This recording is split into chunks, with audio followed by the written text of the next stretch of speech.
Alright, welcome back to Containerization Crash Course. My name is Jeff Krakenberg, and I've got a new setup. You'll notice I don't got the headphones. Mic might sound a little bit different. We'll see how it goes. Maybe we'll switch back to the old one, but this is our review build, so we're going to go over a lot of the stuff that we've covered in the last several videos before getting into a more complicated Docker build next time.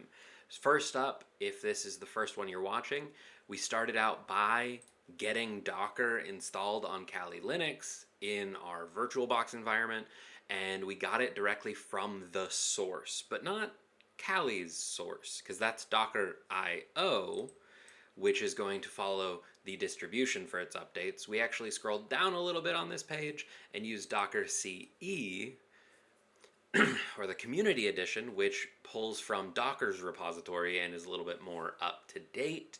Technically, it's tricksy. Anyway, so you'll want to use this to get it set up. You can just copy pasta these commands directly into your terminal to run them, or you could copy them to a note file and then turn that note file into a script. But once you install or add the repository, import the key, and then install the latest version, I recommend hopping back up and adding your user to the Docker group. Otherwise, you're going to have to sudo everything and run it all as root.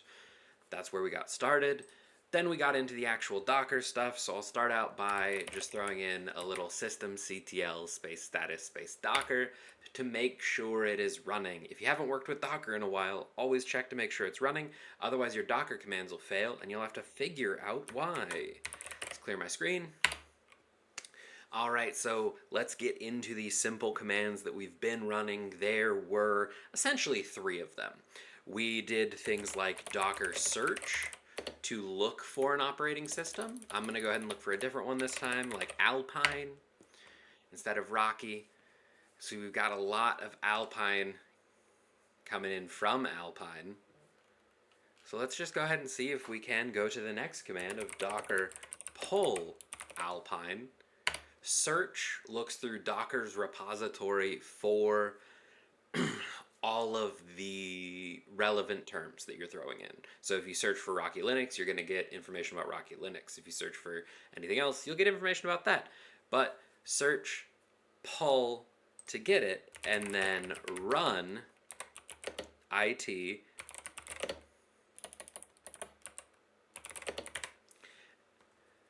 Docker run it, Alpine, and shell. Gives me a little line to type. I can do who am I can do echo hello, I can do anything here.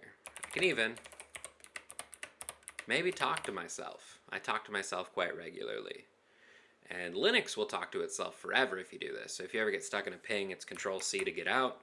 And then we can just go ahead and clear, exit, and now we are back here in our terminal. So we did search, pull, run. Next up is Docker images to show what we have.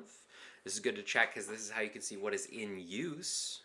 And if you ever see in use here and you're trying to get rid of something, that means that you have it left over in your PSA. This is also where you can get the container ID as well as the names. My text is a little bit too big for it to be one flat line across, so it looks a little wonky. But that is a few of them.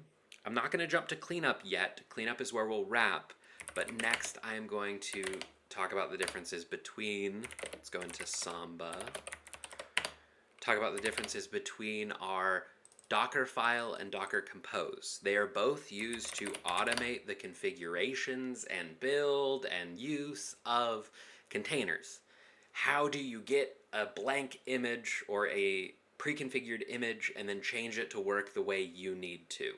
Well, first up, you're going to want a Dockerfile, because what Dockerfile does, if we cat the one we've got here, Dockerfile is what actually says where to get it from, what commands to run at build to set up the environment. And then if I scroll down even more, what ports to expose, and what command to run at start. So this is going to set it up so that we can use this image for our container with our configurations. Right, so that is what the Dockerfile is all about. It is about using an image for our container with our configurations. Docker Compose, on the other hand, is going to be how we can spin up the services that we need based on the files and configurations we have. So in this case, my compose calls to the service of Samba, builds it from the current context or directory using our Docker file. And then it is going to name it and open the ports that are needed. What this allows us to do is we can just go in here and Docker compose up. And you could throw in the -- build in there if you need to. If you're rebuilding something, that can force it. But I'll just do the regular up. I forgot to remove that version again. Anyway, this scroll is going to build the image into a container with our specifications, and then it is going to configure that container based on our Docker file, and then it is going to run it. So once you get down here to the bottom where it's saying it's attaching it, that means we're pretty good to go. Since this is Samba and since we're in Kali, I can just localhost it with nmap to see that that is now open, which means I could then do something like smbclient to list my local host. I'll just... And then we could see our share name on there. So we could again do smbclient. Let me see if I can demo share. I don't have the credentials set up, so this might not work. Yeah, connection failed because I didn't set up credentials on this demo. Or did we? I think we did actually.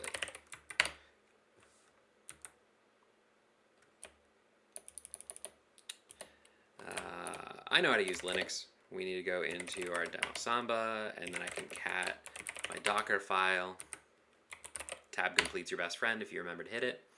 And yeah, so we do have password 123 exclamation point as a username for our user, which was somewhere in here, demo. So demo and password 123. Let's go ahead and try that again. I think it's U for user, and then % to add the password on there. And there we are now in ls. I can do a dir to see what's in there. I can get that demo.txt. I can exit out, and then I can cat that demo.txt to see that we were able to pull it from Samba. So that is a lot of the function and utility. I am now going to stop getting distracted and go back to the basics. When you have Docker Compose running, Control-C to quit gracefully. This is going to try and wrap up and preserve what you were working on instead of just pulling the power plug. So give it the time it needs. If it fails, it fails. If it succeeds, it succeeds. And regardless of the outcome, we move from there, not before there. We're all stopped, so we can go ahead and check our first, again, images to see what we got. So I got Alpine in use still. I've got demo Samba latest in use. If I do Docker PSA, I've got Alpine and demo still here, even though I've exited out of them. They are still wrapped up and ready to go if I needed to run it again. So let's clean. I regularly do a more automated clean, so I'll do something like Docker rm, and then I'll inject or throw into a new variable a command to pull the results from PSA, but just that first column to remove all of them. And then you can do the same thing if I do Docker RMI. We can do the same with images, so that we grab all the names of the images that we want to get rid of. Or if you wanted to do it one by one, like maybe you wanted to keep Alpine, let's go ahead and take a look. I'll see that my lowest line is actually the one that I might want to get rid of, so I can just do Docker RMI, Docker images, tail 1, and then awk. Is it print number 1? I am terrible at remembering how to awk things. Yeah, so that was able to untag it. If I do my Docker images again, we've still got it there. There is one more part that I will add to the end of this video that we haven't cleaned up before, and that is going to be our networks. If you guys remember, several videos ago, we made exclusively this internal net, but you'll also notice I have a bunch of networks just holding out in here. And something you can do is you can do docker network prune as a command, which will kind of clear out all of the custom ones that are not being used. So I'm not using any right now. I'm going to get rid of them. Hopefully that doesn't break anything.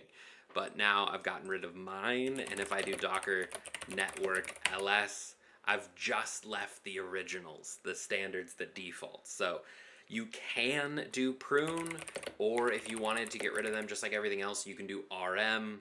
If you wanted to get rid of everything by network ID, you would just need to ls grab that network ID so that you could inject that into a command to get rid of it. But now we've cleaned up a little bit and we've shown off our Samba, so that is going to be the end of today's video, and in the next one we will get deeper in by doing a more complex Docker project. Databases!